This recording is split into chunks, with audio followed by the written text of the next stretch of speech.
Em uma noite de pura emoção em Mendoza, na Argentina, o Fluminense mostrou que a Libertadores não é só sobre jogar bonito, é sobre resistir. E foi exatamente isso que o Tricolor fez diante do Independente Rivadavia. Dá o seu like, deixa o seu comentário e inscreva-se no canal. Sejam muito bem-vindos ao Tempo Extra.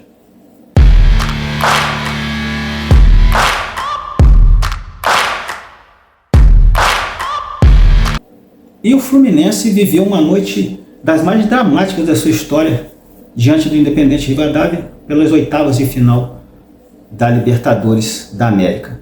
As duas equipes também não jogaram bonito, não foi até um jogo que possa dizer que foi um jogo bom, mas foi um jogo equilibrado, de muita vontade das duas equipes. São duas equipes que são praticamente iguais, e que o Fluminense eu acho um pouco melhor pelo grupo que tem, né?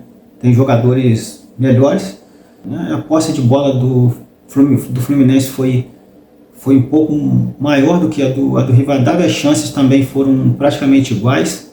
E não foi um jogo para se jogar bonito, né? Foi um jogo realmente de resistência, que o Fluminense resistiu, foi muito resiliente, porque teve que ser resiliente. Jogando fora de casa com o time argentino é sempre complicado.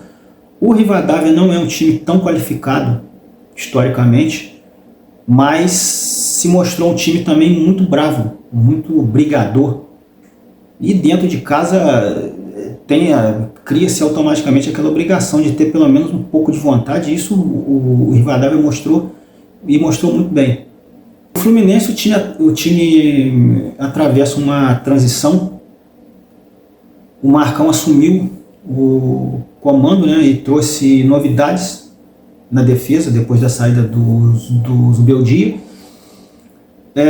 colocando o Thiago Silva e o Inácio. Do outro lado, o Independente Rivadavia ele apostava nos contra-ataques e sempre buscando o seu principal atacante, que é o jogador Arce. O Marcão ele está interinamente e está até fazendo um bom trabalho, apesar de ter apenas 2 partidas. Ele já tinha jogado bem e já tinha sido feliz contra o Palmeiras. O Fluminense até fez um jogo melhor contra o Palmeiras do que esse jogo de ontem. É muito pouco tempo, é claro, para se analisar, não se sabe ainda quanto tempo que ele vai ficar. O Fluminense está buscando um técnico, mas ele já mostrou que deu uma nova cara. Pelo menos o time já mostrou um pouco mais de vontade, que não vinha mostrando com o Zubeldia. Um primeiro tempo equilibrado. O Rivadavia se lançou ao ataque, jogando em casa, essa é a obrigação, mas criou muito pouco. E o Fluminense também saiu muito pouco. Não criou praticamente nada também no primeiro tempo, porque exatamente as duas equipes não mostraram esse futebol todo. O Fluminense, como já falei, não fez um jogo bom, então criou também muito pouco por isso. E aí no segundo tempo, aos 9 minutos, o Canóbio, que já não estava jogando nada, ele tinha tomado um cartão de graça no primeiro tempo, numa dividida, em que ele foi um pouco violento, e ele voltou a fazer no segundo tempo, e aí ele foi expulso. Num jogo difícil desse, o time não estava mostrando um grande repertório, e precisando de todas as forças, o jogador faz isso. Quer dizer, prejudica a sua equipe por uma infantilidade. E aí o Fluminense precisou se reinventar de alguma forma.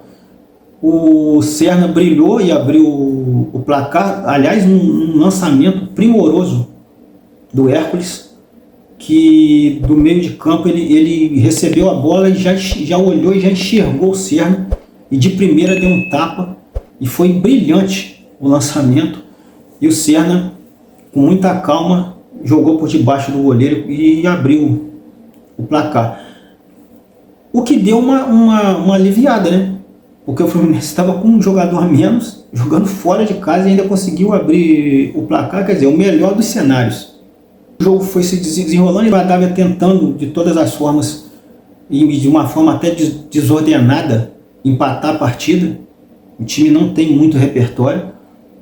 E no final do jogo, praticamente no último lance, houve o pênalti, que o juiz não tinha marcado no campo, mas o VAR foi acionado, chamou, ele olhou a imagem e realmente suscita uma discussão. É aquele lance do braço que está aberto ou do braço que está fechado. Muita gente achou que o jogador estava fechando o braço e o jogador chutou e a pouca distância também entre os jogadores. É uma regra de pênalti muito confusa. E aí gera esse tipo de coisa, e aí depende da interpretação da arbitragem. E o árbitro resolveu marcar o pênalti, e é um lance que você vê várias e várias vezes e realmente você tem dúvida se o jogador realmente está com o braço aberto ou se ele está recolhendo o braço. Mas se você olhar a imagem bem, ele mesmo ainda estando recolhendo o braço, ele ainda está com o braço um pouco aberto. O Arce bateu e empatou o jogo no último lance praticamente, aí teve alguma coisinha ali.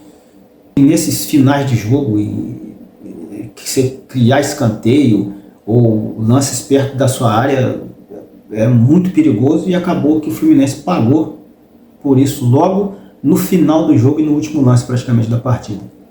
E na verdade ainda teve um lance do Serna, logo na sequência do pênalti, em que ele recebeu e chutou para cima, né? Esse realmente foi o último lance da partida, que o Serna perdeu a chance que poderia ter já classificado o Fluminense no tempo normal. E o Fluminense foi para a cobrança de pênalti sem os seus principais batedores, né? O que levou realmente a se ficar esperando que o Fábio, que é muito bom pegador de pênalti, conseguisse fazer o seu milagre, fazer o que sabe, na verdade, porque é um goleiraço, e realmente ele fez. Ele pegou 2 cobranças e colocou o time nas quartas de final da Libertadores. O Fábio é uma lenda. O Fábio é um goleiraço, um dos melhores goleiros que o Brasil produziu. 45 anos e ainda está jogando fino. A idade, claro que a idade pesa, mas ele continua fazendo o que sabe e sabe muito bem. Em alguns momentos eu vejo até que há um exagero em relação às cobranças quando ele falha. Uma coisa muito grandiosa. Nossa, meu Deus, Fábio, por que ele taca, não sei o quê. Já deu o que tinha que dar, mas nesses momentos ele mostra o porquê que é uma lenda e porquê que é um dos melhores goleiros em atividade no futebol brasileiro. Durante o jogo realmente não teve muito trabalho, mas nos pênaltis mostrou o porquê que está ali e o porquê que é um dos principais jogadores do Fluminense hoje. Não foi o melhor futebol, mas foi talvez o jogo mais resiliente da temporada. Na Libertadores, às vezes, realmente é preciso resistir. E o Fluminense fez isso muito bem. O Fluminense resistiu. E agora, com a confiança renovada, o Tricolor segue vivo em busca de mais um título continental, em busca da glória eterna. Um grande abraço e nos vemos na próxima resenha.